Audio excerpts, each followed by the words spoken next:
mi spiace che si faccia passare l'idea ai cittadini, mi metto nei panni dei cittadini che sono a casa, magari ammalati, che sono letteralmente inquietati da notizie che non sono veritiere. La preoccupazione che hanno loro ce l'hanno tutti, che è quella di avere medici e quella di avere personale. Abbiamo ripetuto in più occasioni che mancano in Italia 56.000 medici, dei quali 1.300 mancano in Veneto, ma non ci sono in Veneto non perché la Regione non li vuole assumere, perché è difficile assumerli e trovarli. Se qualcuno ha qualche medico disoccupato, chiami magari la vostra redazione e dice io sono disoccupato, non è vero quello che dice Zaia. Per il resto abbiamo un numero di concorsi che abbiamo bandito, che sono stati banditi, che sono in corso, che siamo in grado di dimostrare che non è assolutamente vero quell'idea che si vuol dare di una regione che dorme mentre gli ospedali si spopolano. Poi dopodiché riconosco le difficoltà di questo mondo, del lavoro, i medici sono preziosi, li difendiamo sempre come tutti gli operatori del mondo della sanità, ma voglio ricordare che la sanità in Veneto significa 68 ospedali,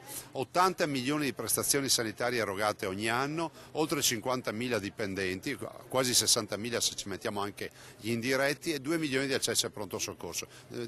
Parlare male della sanità del Veneto vuol dire far danni alla sanità del Veneto. Però loro dicono che sono 10 anni che non viene rinnovato il contratto di lavoro.